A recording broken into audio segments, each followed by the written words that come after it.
pero siempre es bueno profundizar en nuestra fe, en nuestra condición cristiana y en nuestros conocimientos, simplemente como personas.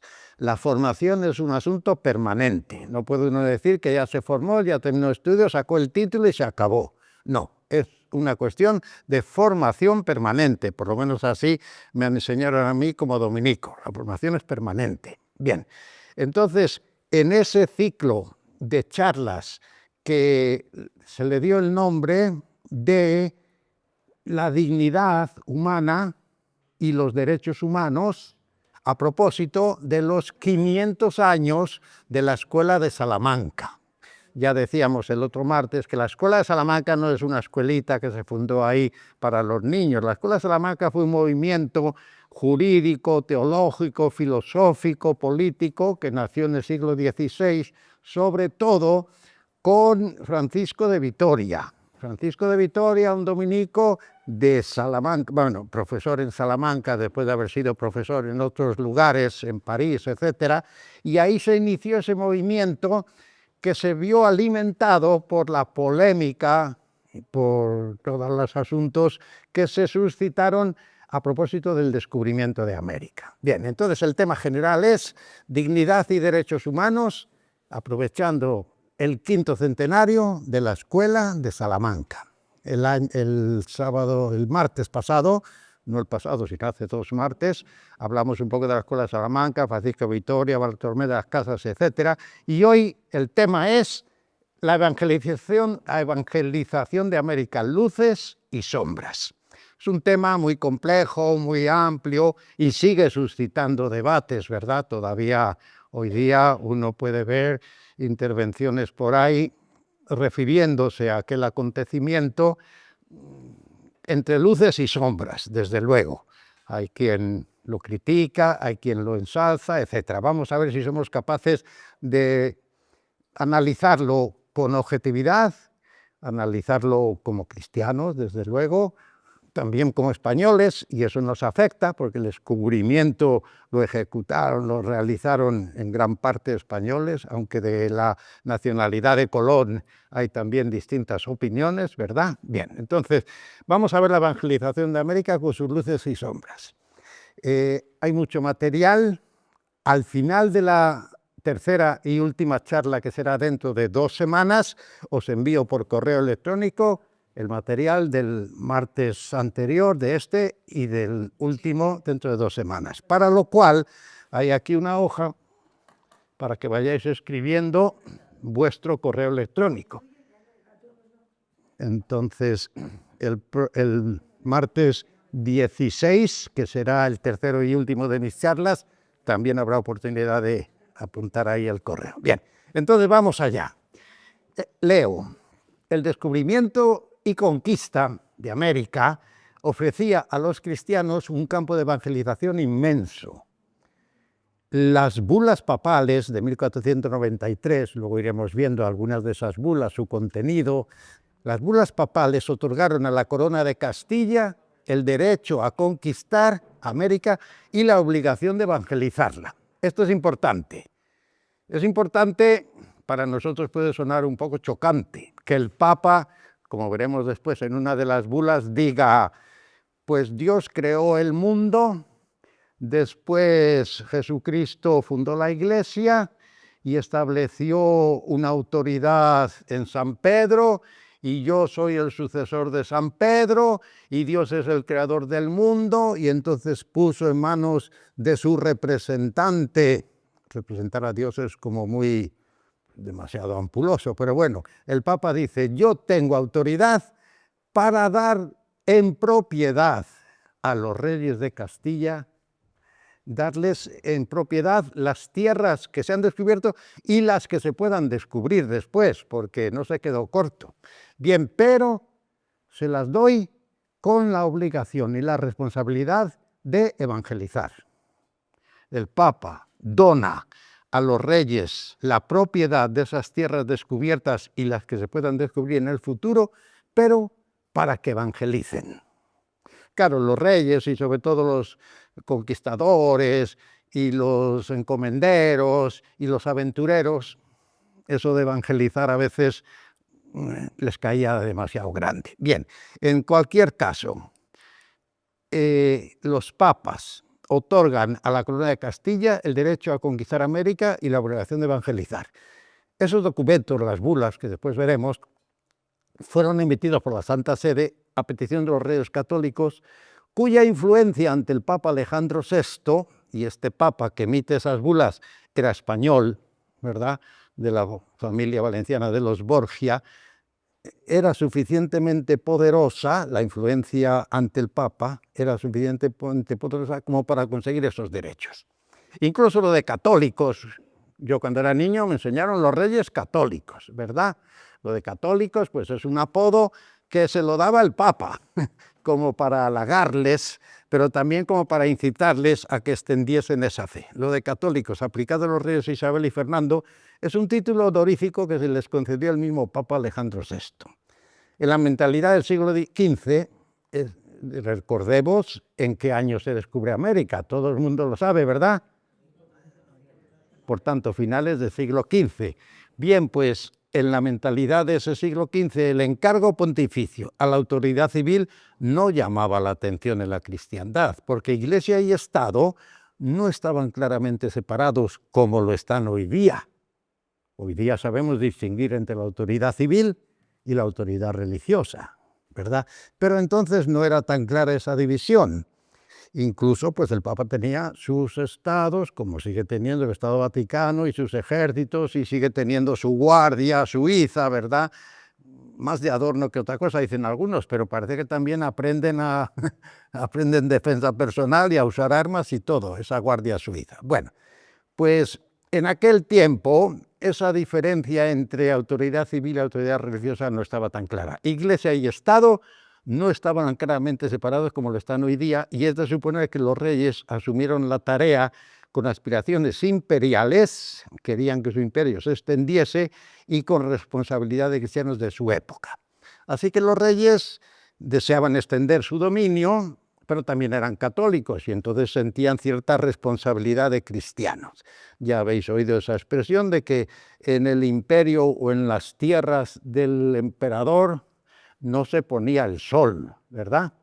Porque ya el sol daba vueltas, pero en cualquier punto de la tierra que iluminase había propiedades del rey. O sea, en Filipinas, sabéis por qué se llama Filipinas ese país, ¿verdad?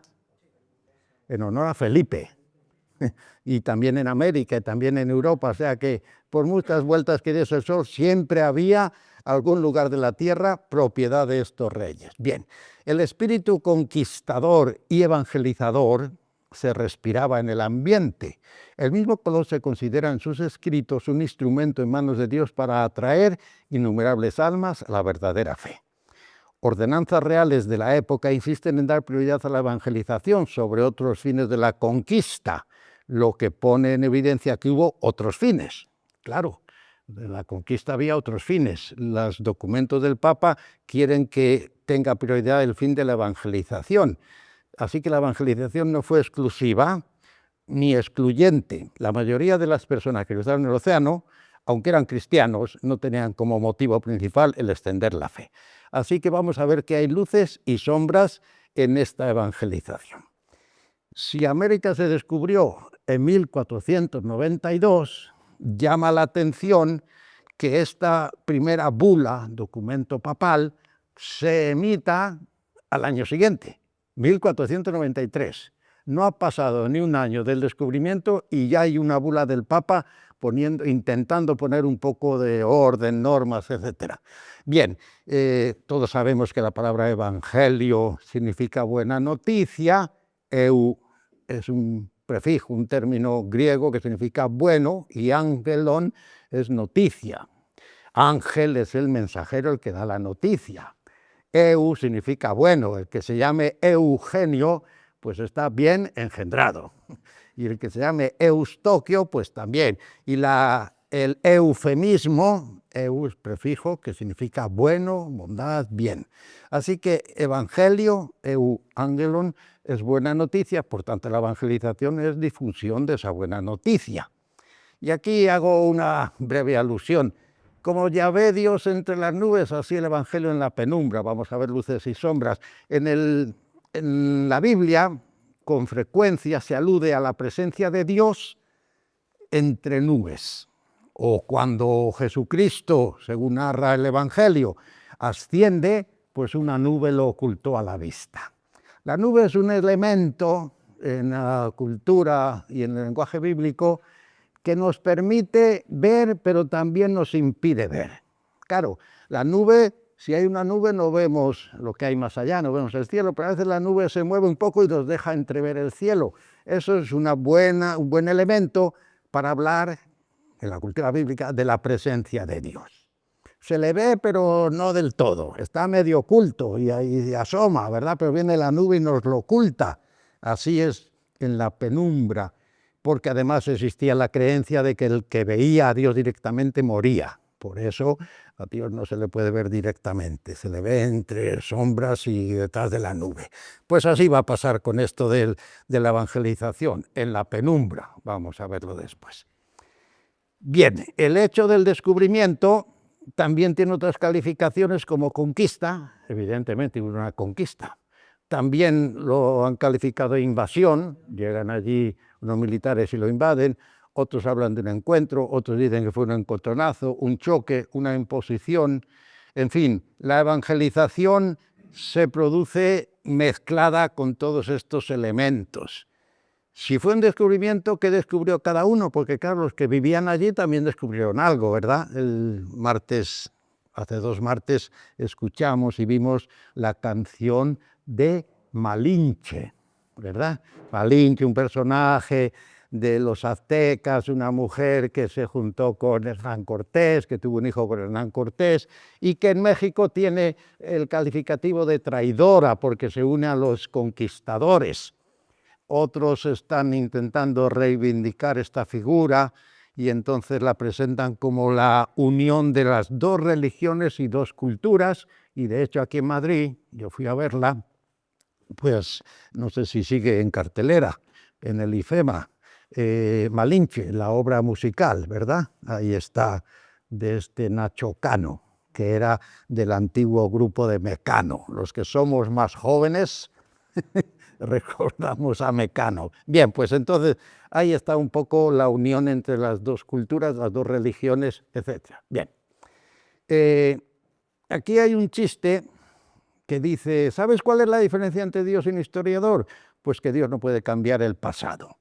Ahora vamos a ver ese pasado y resulta que los historiadores lo pueden ver desde un punto de vista o desde otro y a veces lo tergiversan, lo cambian, etcétera, ¿verdad? Dios no puede cambiar el pasado, pero los historiadores se ponen a reconstruir el pasado y son capaces de alterarlo o por lo menos de presentarlo con distintas calificaciones. Estando yo en Guatemala, los obispos de Guatemala, la Conferencia Episcopal, publicó una carta apostólica titulada 500 años sembrando el Evangelio, cuando se producían los 500 años, y decían que era un acontecimiento de luces y sombras, donde se unieron la espada y la cruz. La espada, uno coge una espada con la protección que tiene en la mano y el resto de la espada, si le da la vuelta, pues puede simbolizar una cruz, ¿verdad? Entonces ahí hay una mezcla, luces y sombras, espada y cruz. Bien, pues así lo calificaban los obispos de Guatemala. Bien, pues esta bula, fijaros que sale en 1493, un año después del descubrimiento de América.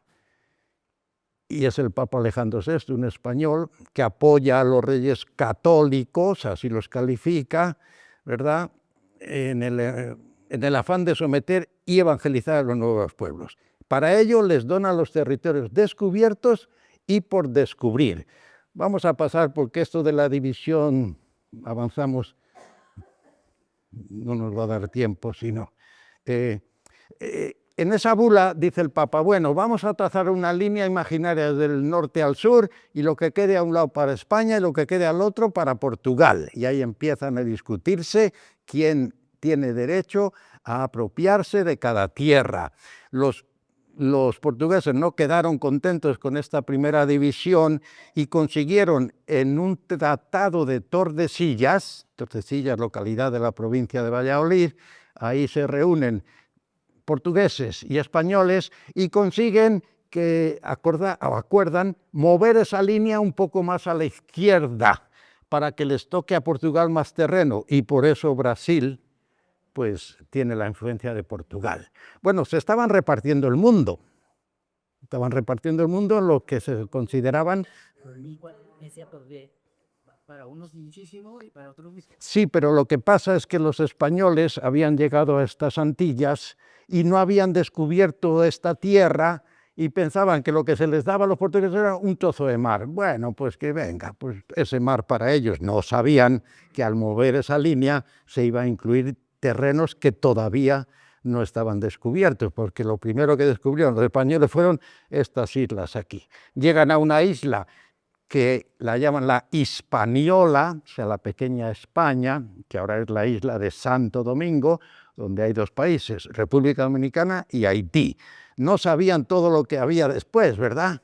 De hecho, sabemos que Colón inicia este viaje pensando que va a llegar a las Indias, y ahí viene una confusión de nombres y de geografía, porque a esto, América, lo llamaban las Indias occidentales, al occidente, porque al otro lado estaban los otros territorios de Japón, Filipinas, etcétera, China, las otras Indias orientales. Entonces había una confusión de términos, porque Colón pensaba que la Tierra pues era redonda, lo observaba los astros, era buen navegante, astrólogo, y considera que en vez de ir desde Europa hacia el este para traer especias, seda y demás, y luego las caravanas las asaltaban por ahí por el camino, dijo, vamos por el otro lado, que seguramente hay un camino para llegar al otro lado.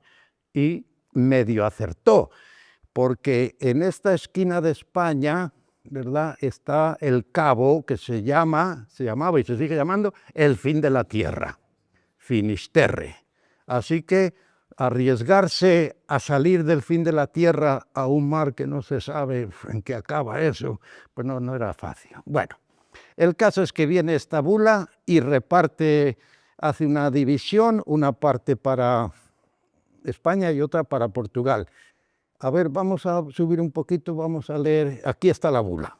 Alejandro, obispo, siervo de los siervos de Dios, al queridísimo hijo en Cristo Fernando y a la queridísima hija en Cristo Isabel, ilustres reyes de Castilla, León, Aragón y Granada, salud y bendición apostólica.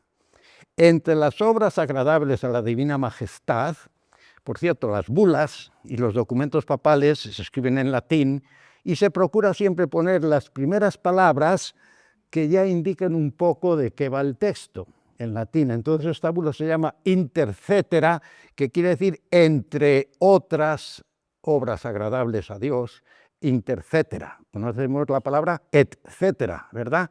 Que significa y demás, y lo otro, y las otras cosas, etcétera. Pues intercetera es el comienzo en latín de esta bula que comienza diciendo, entre otras cosas que agradan a la divina majestad y que son deseables para nuestro corazón, existe aquella importantísima, a saber, que principalmente en nuestro tiempo la fe católica y la religión cristiana sean exaltadas y que se amplíen y dilaten por todas partes. Así que el Papa comienza diciendo que aquí lo importante es extender la fe cristiana, ¿verdad? Hemos sabido que sois, les dice a Fernando y a Isabel, sois reyes y príncipes. Esto está traducido, está adaptado al lenguaje que hablamos ahora, ¿verdad? Porque si estuviese con el lenguaje de entonces nos iba a costar más. Hemos sabido que sois reyes y príncipes verdaderamente católicos. Les vuelve a alabar, calificándolos de católicos para exigirles que extiendan la fe. Hemos sabido que sois reyes verdaderamente católicos, como siempre supimos que erais, y como lo demuestran a casi todo el mundo vuestras obras conocidísimas. Está alabando a los reyes, porque luego les va a pedir que se encarguen de la evangelización. Haciendo uso, fijaros aquí lo que dice el Papa, haciendo uso de la plenitud de la potestad apostólica, tengo todos los poderes de los apóstoles, la plenitud de la potestad apostólica, y con la autoridad de Dios omnipotente que detentamos en la tierra y que fue concedida al bienaventurado Pedro, y como vicario de Jesucristo, el Papa, a tenor de las presentes, es decir, por este documento, os donamos concedemos y asignamos perpetuamente a vosotros y a vuestros herederos y sucesores en los reinos de Castilla y León, todas y cada una de las islas y tierras predichas y desconocidas que hasta el momento han sido halladas por vuestros enviados y las que se encontrasen en el futuro y que en la actualidad no se encuentran bajo el dominio de ningún otro señor cristiano. O sea que el Papa, por la autoridad de Dios, la autoridad de San Pedro, la autoridad de... les dona, regala y entrega a ellos y a sus sucesores las tierras que se han descubierto y las que se puedan descubrir. Es que no se quedaba corto, ¿verdad? Todo para él, vamos, para él para dárselo a los otros, para que lo evangelicen, ¿verdad? Pero que no se encuentren bajo el dominio de ningún otro señor cristiano, esto sí es llamativo. Claro, para no crear pleitos y guerras entre príncipes cristianos como había en Europa, que se andaban peleando, ¿verdad? Si se encuentran tierras que no tengan ninguna autoridad cristiana, entonces sí, se las da. Pero si hay alguna autoridad cristiana en esas tierras, no se las da. No sea que vayamos a crear guerras entre cristianos, ¿verdad? Bueno, que no estén bajo el dominio de ningún otro cristiano, junto con todos sus dominios, ciudades, fortalezas, lugares, villas, con todos sus derechos, jurisdicciones correspondientes y con todas sus pertenencias. No se quedaba corto el Papa en regalar, ¿verdad? Después veremos algunas críticas que dicen, hombre, este Papa qué generoso regala lo que no es suyo, dicen, claro. Sí, pero eso ¿quién lo dice? Los otros príncipes europeos, Inglaterra, Francia, Italia, Países Bajos, que también están a ver si sacan tajada, ¿verdad? Bueno, y de hecho la sacaron. Están las Antillas holandesas. Está Belice, un pequeño estado protectorado de Inglaterra. Bueno, no hay que irse muy lejos, está Gibraltar también. En fin, está todo Estados Unidos, en fin, bueno.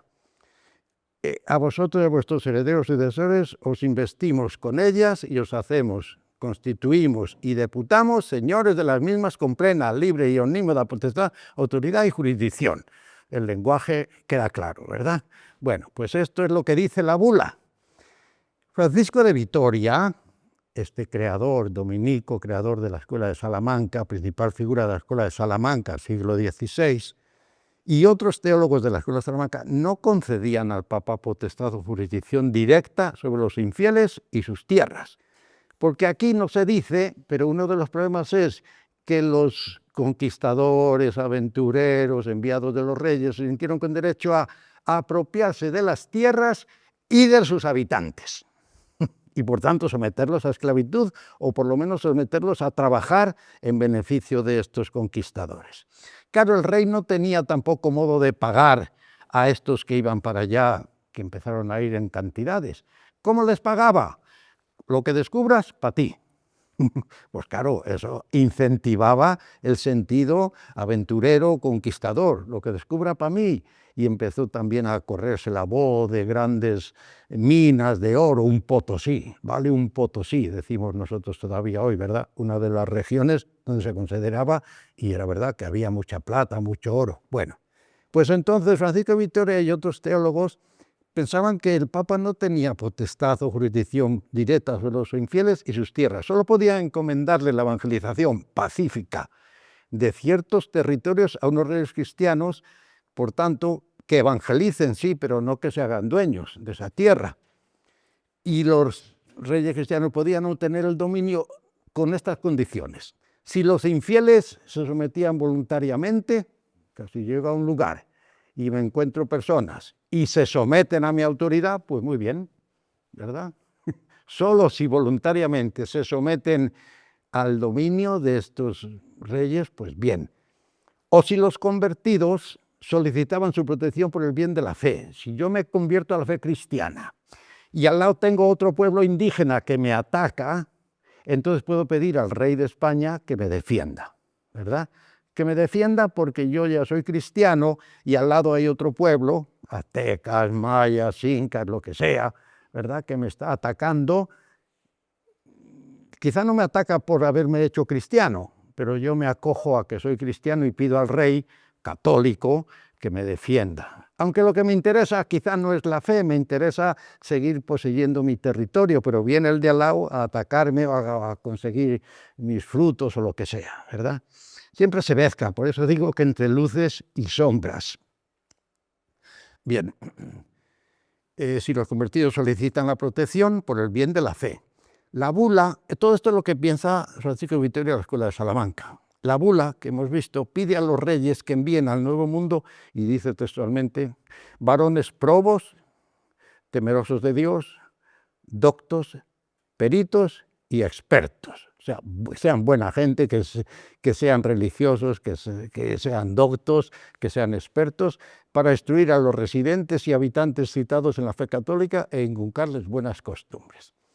Pero también había teólogos y juristas y filósofos cercanos a la corona que pensaban que la bula justificaba el proceder de ingreso y progreso. Se hizo famoso esto en latín, ingressus et progressus, es decir, entrar y avanzar, ¿verdad? Pensaban los que... Bien, pues esta es la bula que autoriza a los reyes a apoderarse de esos territorios, no cita a los habitantes, pero para evangelizar. Naturalmente no vas a evangelizar el territorio, evangelizas a las personas. Por tanto, implícitamente está diciendo el Papa a los reyes que controlen, evangelicen, sometan a los habitantes para hacerlos cristianos. Y una de las maneras de hacerlo eran las encomiendas.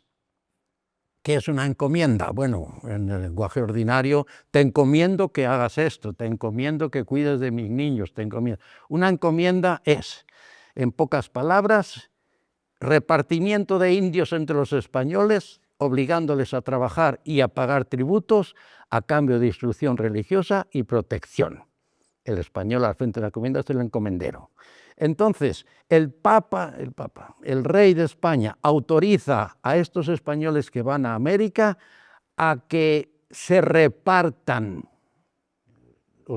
les encomienda que atiendan un territorio con sus habitantes, que obliguen a los habitantes a trabajar y a pagar tributos. De estos tributos, naturalmente, se beneficiaba el rey también, pero también obliga a estos encomenderos a que instruyan religiosamente a esos habitantes y a que les protejan si otros pueblos indígenas les atacan.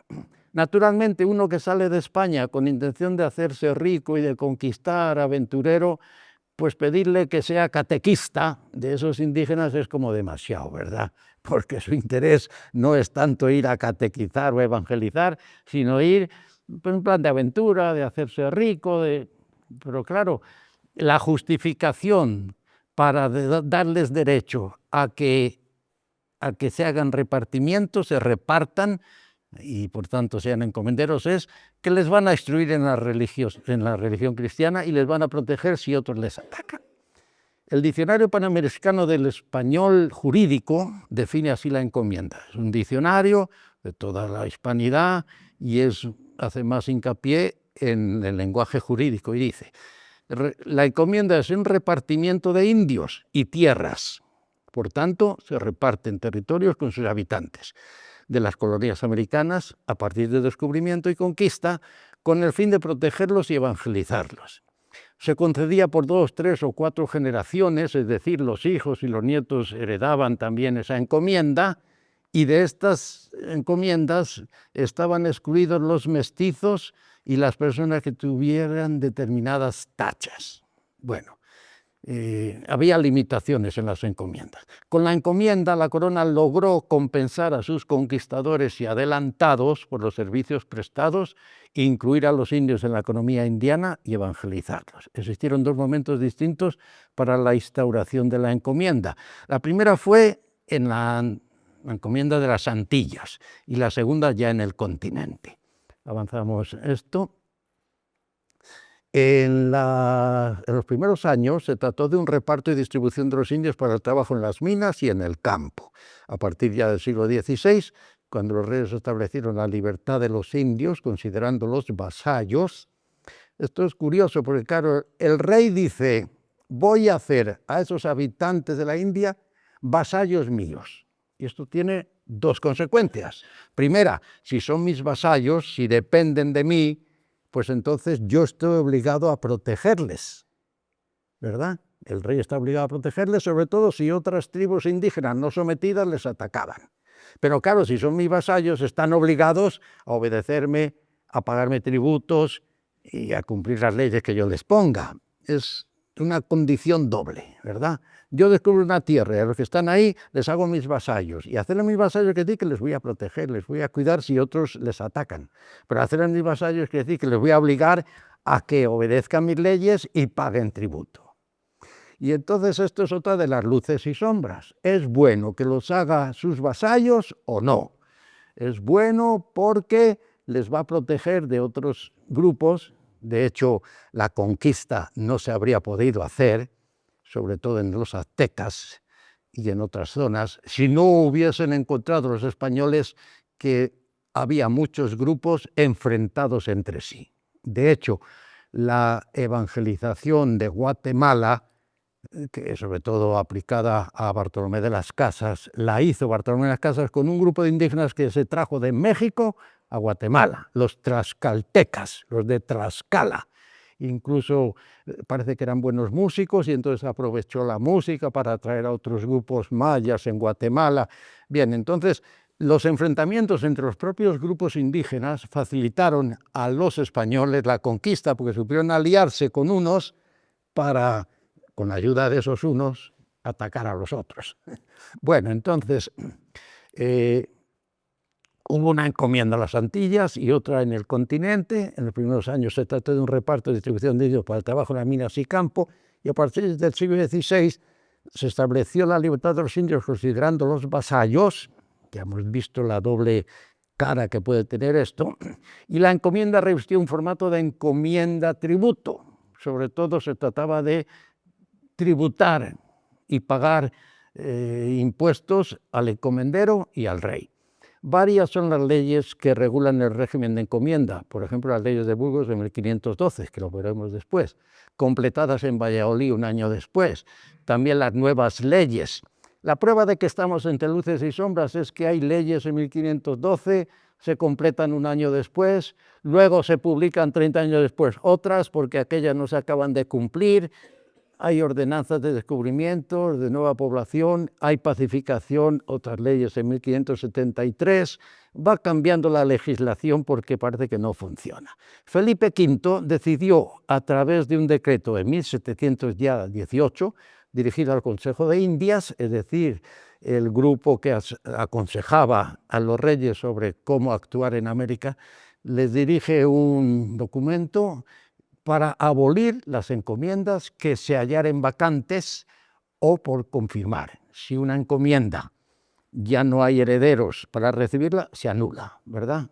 No la suprimió de golpe, sino que fue prohibiendo que se diesen en encomienda nuevas, que se hiciesen nuevas encomiendas cuando ya moría el encomendero. Y que en adelante las que vacaren, al fallecer sus poseedores, también se abolirían, o sea que fue poco a poco.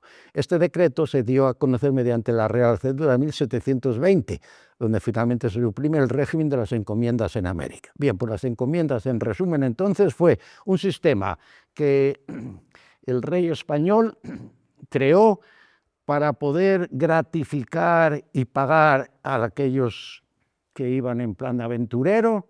No te voy a dar dinero, pero te voy a dar las tierras que descubras, lo que animaba a los conquistadores a descubrir, porque podían enriquecerse con los tributos y podían enriquecerse con la posesión de las tierras. Bueno, entonces en 1512 se publican unas leyes en Burgos, que no suprimen las encomiendas, pero las suavizan. Así que aquí hay 35 leyes, una tras otra, que cuando se envíe el correo electrónico las podréis ver, pero aquí no nos vamos a poner a leer las 35, porque esto sería aburridísimo, ¿verdad? Pero están una por una. Veamos alguna, por ejemplo, de estas leyes de Burgos. Los indios serán trasladados a encomiendas. Bueno, por cada 50 indios se construirán 4 cabañas para que tengan donde... Claro, los indios vivían, los indígenas, vivían muy dispersos por la tierra y su sistema de vivienda pues era muy provisional. Entonces los encomenderos construían lugares para que viviesen, no tanto por favorecer a los indígenas, sino por controlarlos. Si los traigo, para que vivan en este lugar que yo construyo, les puedo poner a trabajar alrededor, les puedo evangelizar más fácilmente. Entonces, estas leyes dicen que estos indios se trasladen a encomiendas y por cada 50 indios se construyan 4 cabañas, 30 por 15 pies, incluso da las dimensiones de la cabaña, ¿verdad? Esta tierra no se les puede quitar, ya que fueron arrebatadas de su tierra original. Los indios se encargarán de la siembra de toda la comida durante las temporadas adecuadas, es decir, cuando haya, en épocas de siembra y de cosecha, pues hay mucho trabajo que hacer. En esas épocas, temporadas adecuadas, los encomenderos, hombres que vigilan a los indios, harán que los indios planten maíz y críen gallinas. Bueno, y así, como digo, 35 leyes, que no vamos a verlas todas porque sería muy pesado. Pero esto, a ver qué dice aquí, los sacerdotes que recolectan diezmos de las propiedades deben tener sacerdotes continuamente en las iglesias de las propiedades. Es decir, si hay un sacerdote que cobra un diezmo, está obligado a estar allí en la iglesia para atender los servicios religiosos, ¿verdad? Que no venga un sacerdote a cobrar y luego no trabaje. Bueno, si la iglesia está demasiado lejos, se construirá otra, etcétera, etcétera. Bien, seguimos avanzando, así hasta las 35 leyes. Mire qué curioso, debe permitirse a los indios realizar sus danzas sagradas. Aquí había una discusión. ¿Esa danza es una ceremonia religiosa o es una ceremonia festiva que no tiene contenido religioso? Porque si es una ceremonia religiosa y los estamos enseñando una nueva religión, no podemos permitir que hagan una celebración religiosa paralela y contraria. Pero ¿qué conquistador podía saber si aquella danza tiene sentido religioso o no? No entiende el idioma, no sabe. Bueno, pero entonces dice que se les permita danzas sagradas, o sea que hay como cierta manga ancha, mano ancha, ¿verdad?, para que la conversión no sea tan drástica que no puedan hacer sus danzas sagradas. Esto planteó otro problema, pero ya nos desviamos mucho. Por ejemplo, en China, la evangelización de China fue uno de los problemas. ¿Cómo llamar a Dios? Usamos los nombres que ellos tienen en China, el trono sagrado, el no sé qué, y fue un problema serio y por eso China, dicen algunos, hoy no tiene el cristianismo, porque ahí se pusieron duros y dijeron, nada, esa cultura, ese idioma y esas divinidades, no queremos saber nada. Dios, el Dios de Israel, el Yahvé y tal. Bueno, pasamos las 35 leyes. Bueno, después se añadieron unas modificaciones a las leyes de Burgos un año después. ¿Qué dicen estas modificaciones? Las mujeres indias casadas con hombres indios no deben ser obligadas a servir con sus maridos en las minas o en cualquier otro lugar, a menos que sea su propia voluntad o que su marido deseen tomarlas. Es decir, a las mujeres se les eximía de la responsabilidad de trabajar en las minas, era un trabajo duro. Los niños no tienen que hacer el trabajo de los adultos hasta que cumplan los 14 años. Hoy día en España, pues hasta que uno no tiene creo que son los 18, ¿verdad?, no puede firmar un contrato de trabajo. Bueno, pues allí a los 14. Luego se les obliga a realizar las tareas de los niños como deshiervar o trabajar en las fincas de sus padres.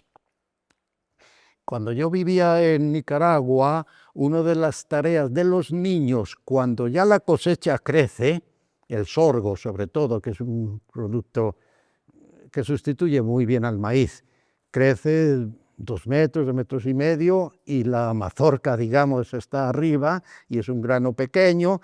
Venían cientos y miles de pájaros a comérselo cuando ya está maduro, ¿verdad?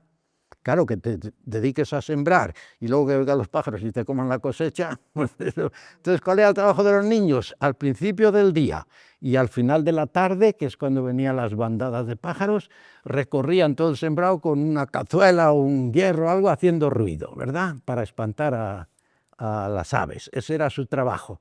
Pero si el sembrado era muy grande, iban aquí, cuando habían espantado a las de aquí, las aves se habían ido a la otra esquina y a la otra esquina y así. Pero ese era el trabajo de los niños, asustar o espantar a las aves que se comían la cosecha. Bueno, pues aquí los niños no tienen que hacer el trabajo de los adultos. Las mujeres indias solteras que están bajo la autoridad de sus padres tienen que trabajar con ellas en sus tierras. Aquellos que no están bajo la autoridad de sus padres deben mantenerse separados para que no se conviertan en vagabundos. Bueno, se modifican un poco y se completan las leyes primeras. Seguimos. Las leyes de Burgos de 1512 y las de Valladolid un año después pretendieron mejorar la situación de la encomienda, aunque la crítica de los misioneros iba más lejos y pretendía abolir la encomienda misma. Y esto de los misioneros se refiere sobre todo a la escuela de Salamanca y los misioneros que estaban allí, como Bartolomé de las Casas y otros, y que informaban a estos teólogos, juristas y filósofos de la escuela de Salamanca de la situación allí. Bartolomé de las Casas hizo 14 viajes entre América y España, 14 viajes en aquel tiempo, cuando el viaje en barco duraba, no sé qué, un mes y pico, por lo menos, o 2 meses, pues era un montón, ¿verdad? Bien. Los partidarios de la sumisión voluntaria o la guerra decían estar justificados por la bula de donación papal, aquella bula que vimos al principio, etcétera, y por el derecho de evangelización y por el proceder del pueblo de Israel en la conquista de la tierra prometida. Aquí se mezcla todo, porque aquí decían, si el pueblo de Israel estuvo movido por Dios para conquistar la tierra prometida, pues también nosotros, movidos por Dios, tenemos autorización para conquistar esta tierra. Claro, son argumentos teológico, histórico, filosófico, jurídicos que entremezclan todo. Bueno, aquí, para que no sea tan aburrida la historia, vemos una de las anécdotas o uno de los hechos. Un cardenal y 3 frailes. Los problemas surgidos con la llegada de los españoles a las Indias, esto del nombre ya sabemos que se llama así porque Colón andaba buscando un camino para ir a las Indias y se encontró con América. Bueno, pues estos problemas y la búsqueda de soluciones se acentúan a la muerte del rey Fernando en 1516. Muere el rey y surgen los problemas. La reina Isabel había fallecido antes, en 1504, en Medina del Campo. Al fallecer el rey, un cardenal se hace cargo de Castilla como regente, mientras llega el que va a ser el rey Carlos I de España y V de Alemania, que andaba por Flandes y que andaba por ahí, por el extranjero, ¿verdad? Entonces, mientras viene y mientras se asume el cargo, pues un cardenal se hace regente, es decir, va a ser el gobernante. Este cardenal, en su afán de sanear la administración española en las Indias, remueve de sus cargos a altos funcionarios. Este cardenal no se anduvo con chiquitas y empezó a quitar funcionarios, al secretario real, a otros funcionarios de la Casa de Contratación. La Casa de Contratación era la casa donde se hacían los acuerdos para ir allí a América, permisos para ir, luego dar cuenta de los tributos, etcétera. Pues este cardenal Cisneros aprovecha la ausencia de Diego Colón, que andaba por las Antillas entonces, y nombra 3 jueces comisarios en la isla española. Elige a 3 religiosos, pensando que serían los más idóneos para solucionar los problemas que surgían ahí. Por carecer de intereses materiales, elige a 3 religiosos para que pongan orden, porque supone que no van a tener afán de conquista, de dominio y de encomiendas. Las leyes de Burgos prácticamente no se habían aplicado. Uno de los problemas en esta situación es que había buenas leyes, pero que no se cumplían, ¿verdad? Imaginaros que el rey decreta una ley, esa ley se escribe, esa ley viaja por barco a América, llega a América y empieza a distribuirse por todo el territorio, y los regentes, encomenderos y autoridades que la reciben, pues unos dicen muy bien, vamos a obedecer, otros dicen vamos a ver lo que me conviene cumplir o no, y entonces no se habían cumplido, así que los encomenderos seguían explotando a los indígenas y la población disminuía alarmantemente, entre otras cosas, no solo por el trabajo, sino también por enfermedades que los españoles llevaron y ellos no tenían inmunidad contra esas enfermedades. Así que el cardenal nombra a Bartolomé de las Casas como protector de los indios. Bien, estos 3 frailes llegan a Santo Domingo, realizan una encuesta a varios pobladores, curioso, ¿verdad?, que se pongan a hacer una encuesta, y una de cuyas preguntas era si los indígenas son de tal saber y capacidad para ponerlos en libertad entera y que cada uno de ellos podrá vivir políticamente conforme a la manera que lo haría un hombre labrador de razonable saber de los que en Castilla viven. Entonces la pregunta es, ¿crees que el indígena está capacitado para vivir libremente como vive un campesino en Castilla? ¿Tiene capacidad, tiene saber, tiene capacidad para vivir libremente? La mayoría de los encuestados respondió que no. Claro, estas preguntas eran a los encomenderos españoles. ¿Crees que los indígenas están capacitados, son capaces, tienen inteligencia y demás para vivir libremente? Pues no. Pero lo curioso es que hagan una encuesta, ¿verdad? Que ya se había experimentado mucho en la isla, que solo se habían cosechado fracasos y que si se daba libertad completa a los indios volverían a sus ocios, holgazanería y vicios, es decir, se alejarían de la encomienda, de la construcción que habíamos hecho para que vivan ahí, de la iglesia donde les dábamos catequesis y se van a volver a sus milpas, es decir, su terreno donde siembran o sus, como dice, bueno, se irían otra vez a sus tierras. Bien, pues al resultado de la encuesta, los tres religiosos tuvieron que mantener el sistema de encomiendas con gran disgusto de Bartolomé de las Casas, que es uno de los participantes, digamos, en la escuela de Salamanca. Vigilaron, estos tres religiosos, que se cumplieran las leyes de Burgos y reunieron a los indios en poblados, lo que resultó nefasto, pues estalló una epidemia de viruela que diezmó a la ya escasa población indígena. A la muerte del cardenal, el nuevo rey, el joven Carlos I, se desentendió de los problemas indianos. ¿Por qué? Porque andaba más preocupado por extender su dominio y afianzar su dominio en Europa. Lo de América era un problema. Bastante lío y riqueza tenía aquí en Europa.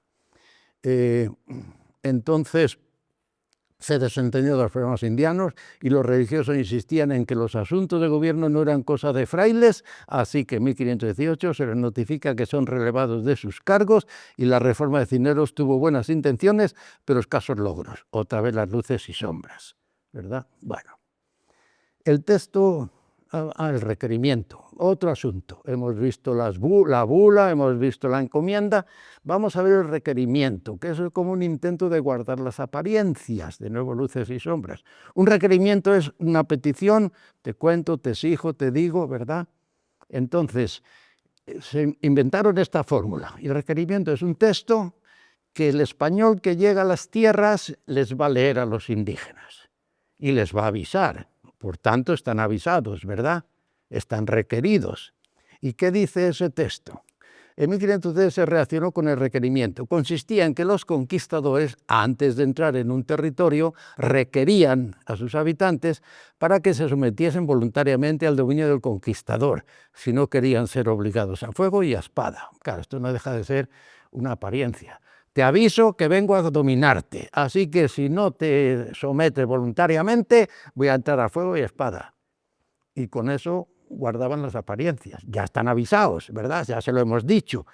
¿Cómo se leía desde el requerimiento? Desde el barco, antes de saltar a tierra, en español, ¿verdad? Y los indígenas allí, si es que había alguno observando a ver qué hacían, y ya está, ya les hemos leído el requerimiento, pues ya tenemos derecho a entrar. Y si no se someten, ya están avisados.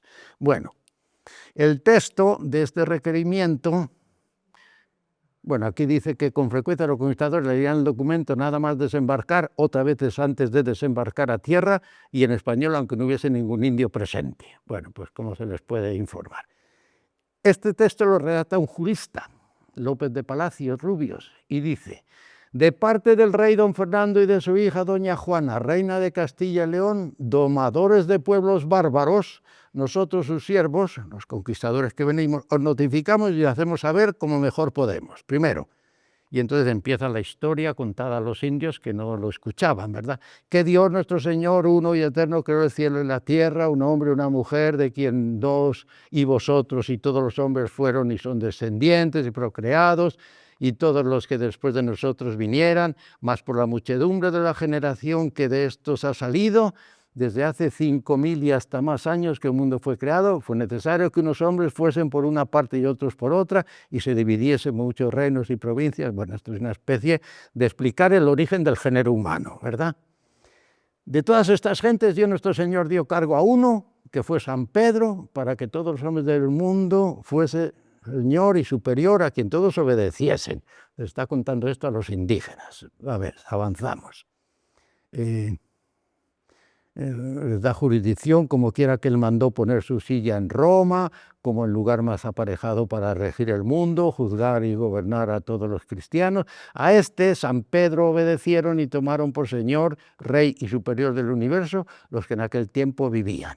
Uno de los pontífices pasados, que en lugar de este sucedió en aquella dignidad y silla que he dicho, como Señor del mundo, hizo donación de estas tierras, de estas islas y tierra firme del mar Océano a los dichos Rey y Reina. Les está contando su visión, ¿verdad?, para que luego requerirles que se sometan. Así que sus majestades son reyes y señores de estas islas y tierra firme por virtud de la dicha donación. Y como a tales reyes y señores, algunas islas más y casi todas a quien esto ha sido notificado han recibido a sus majestades. Algunos ya, por tanto, se han sometido y los han obedecido y servido y sirven como súbditos, lo deben hacer. Y con buena voluntad y sin ninguna resistencia y sin dilación, como fueron informados, etcétera, etcétera. Seguimos, a ver. Por ende, como mejor podemos, os rogamos y requerimos, por eso se llama requerimiento este texto, que entendáis bien esto que os hemos dicho y toméis para entenderlo y deliberar sobre ello el tiempo que fuese justo, y que conozcáis a la Iglesia por señora y superiora del universo mundo, y al sumo pontífice llamado Papa en su nombre, y al Rey y Reina Doña Juana, nuestros señores en su lugar, como a superiores y reyes de estas islas y tierra firme por virtud de la dicha donación, y consintáis y deis lugar a que estos padres religiosos declaren y prediquen los susodicho. Bueno, este es el requerimiento, es un poquito más largo, pero el tiempo se nos echa encima. A este requerimiento ya podemos entender que esto parece una burla, ¿verdad? Esto no justifica que allí lleguen y los conquisten. Pues algunas reacciones, incluso de españoles, estas tres aquí. El conquistador Martín Fernández de Enciso recoge la reacción de los caciques de Río Sinú, en la actual Colombia. Y dicen ellos, los indígenas, en lo que decía que el Papa era señor de todo el universo y en lugar de Dios, y que había hecho merced de aquella tierra al rey de Castilla, dijeron que el Papa debiera estar borracho cuando lo hizo, pues daba lo que no era suyo, y que el rey que pedía y tomaba tal merced debía ser algún loco, pues pedía lo que era de otros, y que fuese allá a tomarla, que ellos le pondrían la cabeza en un palo como tenían otras de enemigos suyos, que venga aquí a tomar estas tierras si quiere, ¿verdad? Otra reacción del actual Santiago de Chile. Sorprendió mucho a los caciques del valle de Mapocho, ahora se habla de mapuches, de tal modo que por largo rato enmudecieron, sobrecogidos del dolor que les faltaron las voces, se quedaron mudos. Todo era mirarse los unos a los otros sin determinarse ninguno a proferir una sola palabra. Pero en aquella especie de enajenación y de sorpresa en que les puso la resuelta y atrevida proposición de Pedro de Valdivia, todos allá en su interior fueron del mismo dictamen. Pensaron prestar allí su consentimiento, después de encerrar en las trojes sus cosechas, unirse para desalojar a aquellos insolentes forasteros. Guardan la cosecha y se unen para echar fuera a aquellos que venían con el requerimiento. Y otra reacción. Yo pregunté después, en 1516, al doctor Palacio Rubios, porque él había ordenado aquel requerimiento, si quedaba satisfecha la conciencia de los cristianos con aquel requerimiento, y díjome que sí, si se hiciese como el requerimiento dice. Mas paréceme que se reía muchas veces cuando yo le contaba lo de esta jornada y otras que algunos capitanes después habían hecho, y mucho más me pudiera yo reír de él y de sus letras, que estaba reputado por gran varón y por tal tenía lugar en el Consejo Real de Castilla. Si pensaba, yo me río de él, si pensaba que lo que dice aquel requerimiento lo habían de entender los indios sin discurso de años e tiempo. Es decir, se necesitaría muchos años y mucho tiempo para que los indios entiendan eso del requerimiento. Bueno, son las 8, van a ser las 8. Esto avanza de manera increíble y nos falta todavía bastante texto. Viene otra bula, Sublimis Deus, Dios sublime, ¿verdad? Aquella primera de 1493, intercétera. Después viene otro papa y publica otra bula porque se ve que aquello no se está cumpliendo, y vuelve a decir pues muchas cosas lo mismo. A ver, aquí está muy resumido, 1537, y dice el Papa: el Dios sublime amó tanto la raza humana que creó al hombre para gozar de la felicidad de la vida eterna que nadie puede consentir sino por medio de la fe en nuestro Señor Jesucristo. No es creíble que exista alguien que, poseyendo el suficiente entendimiento para desear la fe los indígenas, esté despojado de la más necesaria facultad de obtenerla de aquí que Jesucristo envió a los predicadores de la fe a cumplir con el oficio de la predicación y enseñar a todas las gentes. A todas, dijo, sin excepción, puesto que todas son capaces de ser instruidas en la fe. O sea que el indígena puede recibir la fe, porque es que había gente que pensaba que no eran personas, sino animales, y por tanto a los animales no se les evangeliza ni se les bautiza, ¿verdad? Eso costó aceptar que eran seres humanos. Lo cual, viéndolo y envidiándolo el enemigo del género humano, el diablo, puesto que todas son que siempre se opone a las buenas obras para que perezcan, inventó un método hasta ahora inaudito para impedir que la palabra de Dios fuera predicada a las gentes a fin de que se salven, y excitó a algunos de sus satélites que, deseando saciar su codicia, se atreven a afirmar que los indios occidentales y meridionales, los del occidente, y otras gentes que en estos tiempos han llegado a nuestros conocimientos, con el pretexto de que ignoran la fe católica, deben ser dirigidos a nuestra obediencia como si fuesen animales, y los reducen a servidumbre, urgiéndolos con tantas aflicciones como las que usan con las bestias. En definitiva, el Papa en esta bula dice que son personas, que no hay que tratarlos como animales y que tienen capacidad de obtener la fe de Jesucristo, que envió a predicar la fe a todos sin excepción. Bien, seguimos, avanzamos. Como todo esto tiene sus dificultades, nuevas leyes. Hay nuevas bulas y hay nuevas leyes, ¿verdad? Nuevas leyes de Indias. Si bajamos un poquito, aquí se ve la portada de esta publicación de Nuevas Leyes de Indias, un poquito más abajo, leyes y ordenanzas nuevamente hechas por su majestad para la gobernación de las Indias y buen tratamiento y conservación de los indios, que se han de guardar en el Consejo, audiencias reales que en ella residen, y por todos los otros gobernadores, jueces y personas particulares de ellas. O sea, estas nuevas leyes hay que cumplirlas, ¿verdad? Bueno, pues entonces este es un indicativo más de que las leyes que se iban publicando no tenían éxito y hay nuevas leyes, y a veces las nuevas leyes, incluso las nuevas bulas, repiten lo que ya se ha dicho e insisten en lo que ya se ha determinado. Patronato regio, yo creo que aquí vamos a acabar, en el patronato regio. ¿Qué es el patronato regio? Bueno, ya hemos visto entonces que el Papa dona a los reyes una tierra para que la dominen, desde luego, pero para que la evangelicen. Y lo dona porque dice que él, sucesor de San Pedro y representante de Dios en la tierra, pues se siente con derecho a poseer la tierra. Pero claro, el patronato regio es una serie de derechos y privilegios que los papas concedían a los reyes. Por ejemplo, conocer y censurar los documentos papales antes de ser publicados. Curioso, el Papa va a publicar una bula o lo que sea. El rey le interesa saber qué va a decir el Papa, porque el rey quiere mantener su autoridad y su dominio. A ver si ahora este Papa va a decir algo contra mí, ¿verdad? Antes de que usted, su santidad, publique nada, dígamelo a mí, a ver si yo lo autorizo. Patronato regio, el rey era de algún modo el patrono, porque luego era el que pagaba los viajes de los obispos, de los sacerdotes, la construcción de iglesias, etcétera.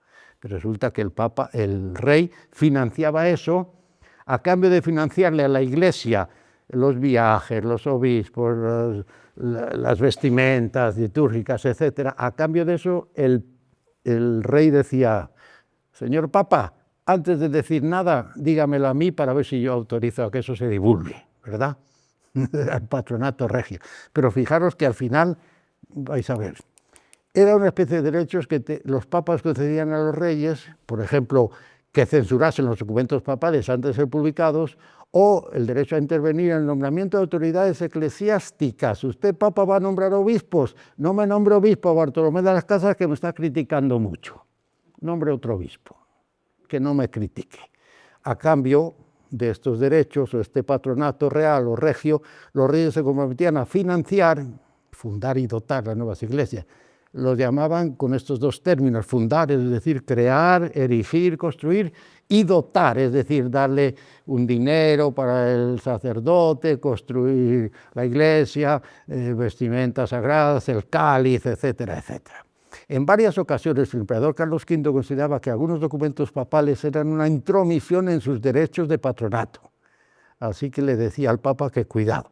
Y aunque no dejó de intervenir para evitar los maltratos y abusos contra los indios, el emperador, generalmente cometidos por los encomenderos y denunciados por los misioneros.